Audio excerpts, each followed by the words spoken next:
When a narcissist eventually hates new supply and is constantly haunted by memories of you, have you ever found yourself reeling from the aftermath of a narcissistic relationship, watching from a painful distance as they seemingly moved on with effortless speed to someone new? It's a gut-wrenching experience, isn't it? To see them lavish the new supply with the very charm, attention, and seemingly perfect connection you once desperately craved, leaving you wondering if they were truly happy with you at all, or if you were the problem that prevented their ultimate joy. The question gnaws at your soul. Are they finally content? Have they found the elusive peace and happiness they could never achieve with you? If you've been haunted by these questions, tormented by the illusion of their newfound bliss, then this discussion is for you. Today, we're going to pull back the curtain on a profound yet often hidden psychological truth about narcissists that defies conventional understanding, why they inevitably come to despise their new supply, and paradoxically, why they are constantly haunted by the memories of you, the person they discarded. This isn't about romanticizing their pathology or giving you false hope. It's about providing you with the liberating enlightenment to truly understand their internal chaos, validating your experiences, and finally freeing yourself from the insidious narrative that you were anything less than valuable. Prepare to witness the relentless, self-destructive cycle of the narcissistic mind. Let's embark on this deeply insightful journey into the true inner world of the narcissist after they've moved on. And as we uncover these often misunderstood dynamics, I kindly ask you to subscribe to our channel, hit that like button to help this message reach more yearning hearts, and share this video with anyone who needs to understand the intricate workings of narcissistic relationships. Your engagement is invaluable and helps us continue to shed light on these critical topics. To truly grasp why a narcissist inevitably turns on their new supply and remains strangely fixated on their past victims, we must first revisit the core of their psychological architecture. A narcissist operates from a profoundly fragile false self, an elaborate, grandiose facade built to mask a terrifying void of insecurity, shame, and self-loathing within. This false self requires a constant influx of narcissistic supply, attention, admiration, validation, control, and emotional reactions to sustain its existence. This supply is their lifeblood. Relationships for them are not about genuine connection or mutual growth. They are about acquiring and consuming this vital supply. Every person they engage with is, at some level, seen as a potential source to be exploited, idealized, then devalued, and eventually discarded when they no longer serve their purpose or fail to perfectly mirror the narcissist's grandiose self-image. The reason a narcissist eventually hates the new supply is intrinsically linked to the inherent, inescapable flaw in their entire relational strategy. It's not a matter of if, but when the idealization phase crashes, and it's a crash that repeats with every new person. Firstly, the initial love bombing and idealization phase, which is overwhelmingly intense and convincing, is entirely unsustainable, and the new supply inevitably fails to perfectly sustain this impossible idealization. In the beginning, the narcissist projects their fantasy onto the new person, seeing them not as they truly are, but as a perfect, flawless reflection designed to meet all the narcissist's needs and validate their grandiose self. The new supply is showered with attention, praise, and adoration, making them feel like the most special person in the world. However, no human being can sustain such an unrealistic projection. The new supply, being an actual person with their own needs, flaws, and independent thoughts, will eventually fall short of this impossibly high imaginary standard. They will express an opinion that differs, have a bad day, or simply fail to provide the exact type and quantity of supply the narcissist demands at any given moment. This slight deviation from perfection triggers the narcissist's deep-seated rage and resentment. They don't see an imperfect human. They see a betrayal of their fantasy, and for that the new supply must be punished. Secondly, and often subtly, the new supply becomes the new dumping ground for the narcissist's own internal flaws and self-loathing. Narcissists cannot tolerate negative emotions or perceived imperfections within themselves. Their primary defense mechanism is projection, externalizing their own unwanted traits onto others. When they initially idealize the new supply, they implicitly project all their desired perfect qualities onto them. But once the idealization inevitably wanes, and the new supply begins to show their authentic human self, the narcissist begins to project their own self-hatred, insecurities, and flaws onto this new person. The new supply starts to embody everything the narcissist despises about themselves. They are insecure. They are selfish. They are incompetent. These are not objective observations about the new supply, but rather the narcissist's own unbearable inner landscape being foisted upon another. This projection fuels the growing contempt and disdain, as the narcissist unconsciously attempts to rid themselves of their own internal ugliness by attaching it to the new person. Thirdly, the narcissist's boredom and insatiable need ensures that the new supply eventually runs out of unique supply types, and all supply becomes stale or insufficient. Just as a drug addict builds a tolerance, a narcissist's need for supply constantly escalates. The initial thrill of novelty, the excitement of conquering a new person, provides a potent rush, but over time the new supply's unique qualities, talents, and emotional responses become familiar, predictable, and thus less stimulating. The high wears off. The things that once made them exciting and desirable now feel mundane. The narcissist craves constant novelty and ever-increasing amounts of admiration, and no single person, no matter how extraordinary, can perpetually fulfill this bottomless void. When the new supply ceases to provide that fresh, intense rush, they are no longer seen as valuable, and the narcissist begins to feel a profound sense of boredom, frustration, and eventually resentment towards the person who can no longer satisfy their insatiable appetite. Fourthly, a critical psychological reason for their growing hatred is their inherent inability to genuinely connect or bond emotionally, meaning no new relationship can ever truly fill their internal emptiness. A narcissist lacks object constancy, the ability to maintain a consistent, integrated view of a person as both good and bad, even when that person is not actively present or providing supply. They also lack true empathy. This means that while they can mimic connection, they cannot form the deep reciprocal bonds that sustain healthy relationships.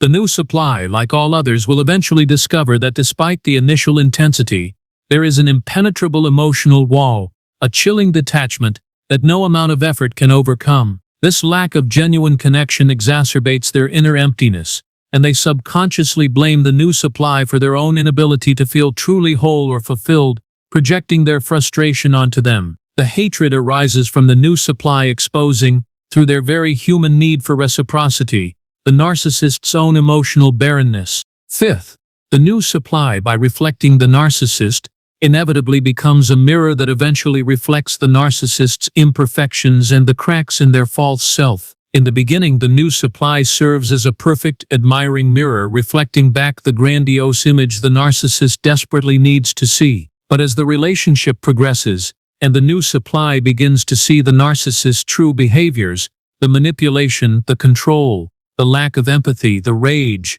they inadvertently become a mirror that reflects the unwanted truths about the narcissist's pathology. This is intolerable. The narcissist projects their flaws, but when the new supply subtly or overtly resists these projections, or when their reactions signal that they are seeing behind the mask, the narcissist experiences this as a profound threat. They hate the new supply because the new supply now threatens to expose them to themselves, shattering the illusion they so desperately maintain. Sixth, an often overlooked factor, is the unconscious comparison to the old supply, meaning you.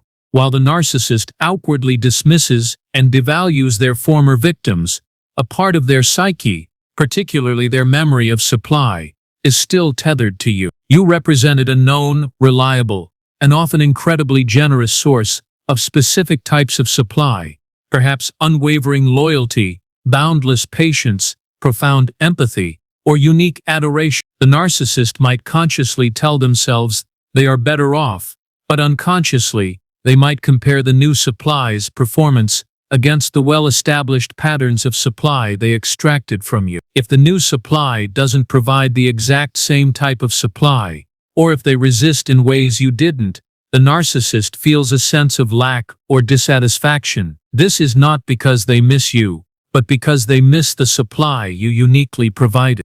This leads us to the second part of the equation. Why the narcissist is constantly haunted by memories of you, their former victim.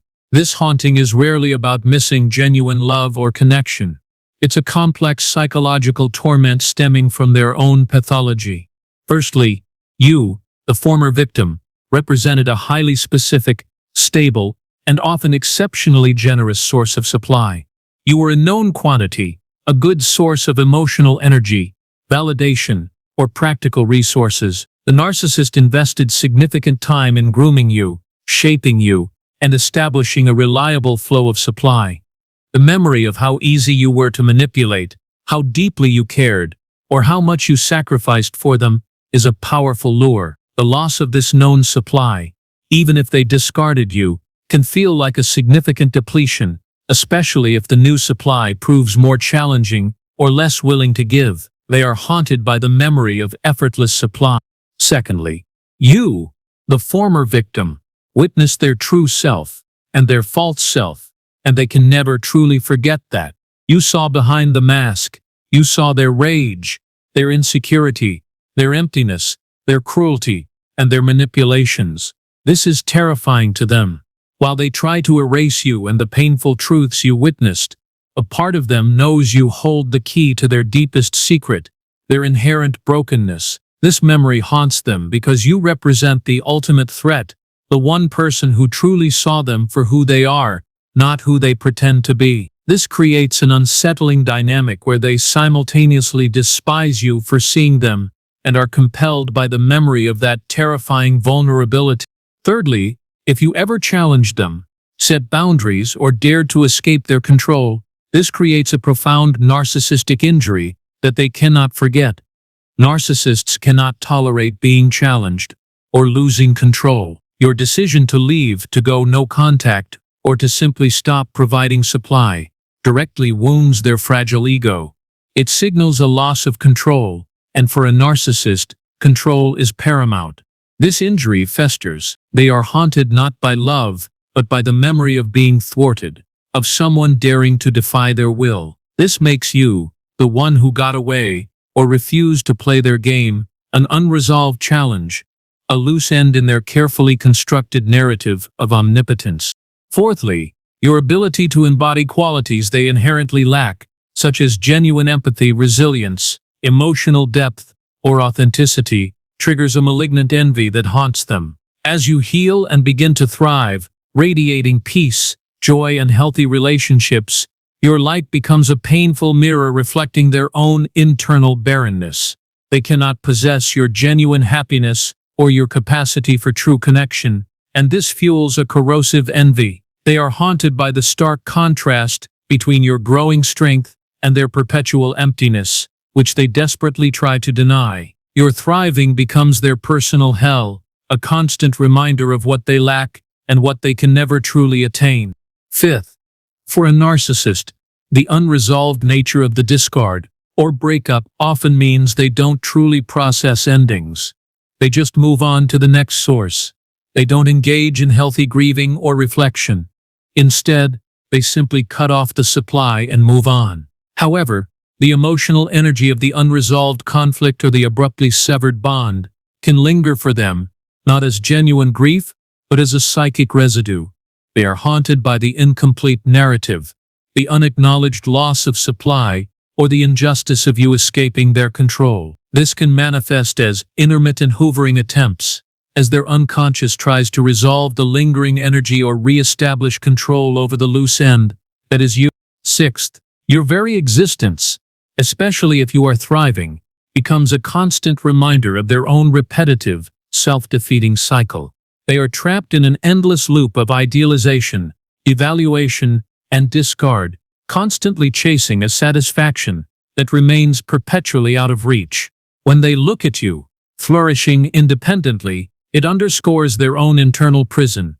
They are haunted by the realization, which they quickly suppress, that no matter who the new supply is, they will always end up repeating the same patterns, always feeling the same emptiness. You represent the path they couldn't take, the freedom they can't achieve, and the stable self they can't be. Seventh, and profoundly unsettling, the narcissist is haunted by the memory of their power over you and the craving to regain that specific control. You were, at one point, under their spell, deeply affected by their manipulations. That feeling of absolute power was intoxicating to them. Even if they have new supply, the memory of the unique control they had over your emotions, your reactions, and your life is a potent memory. They are haunted by the desire to re-establish that specific dominance, to prove to themselves that they still have you.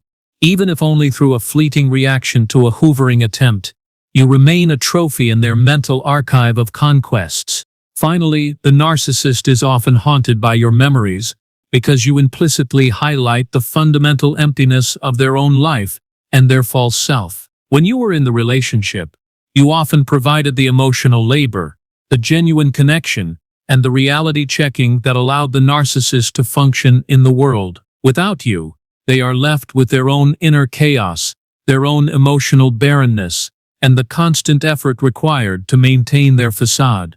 You are the ghost of the unacknowledged support, the profound empathy, and the stable reality they once consumed. They are haunted by the uncomfortable silence of their own soul, a void that no amount of new supply can truly fill. Understanding these complex psychological dynamics is critical for your own healing. It liberates you from the agonizing question of whether they are truly happy with someone else, and allows you to detach from their narrative. Their happiness with new supply is fleeting and performative, and their hatred is a projection of their own internal misery. Their haunting by your memory is not love, but a reflection of their unresolved pathology and the threat you represent to their fragile sense of control.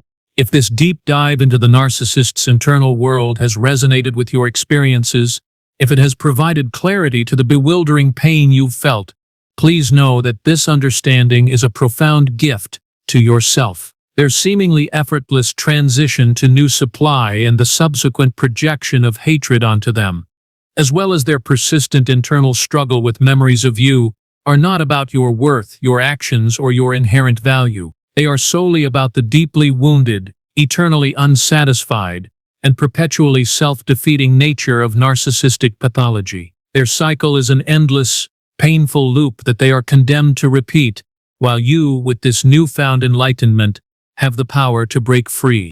Your healing path involves recognizing that you were not the problem, nor were you the solution to their emptiness. You were and are a valuable individual whose genuine love and empathy were exploited. Their inability to truly connect or find lasting peace with anyone, including the new supply, underscores the fact that the problem lies entirely within them. Embrace this truth. Release the need for their validation or understanding. Focus on your own recovery, on reclaiming your peace, and on building a life filled with authentic reciprocal connections.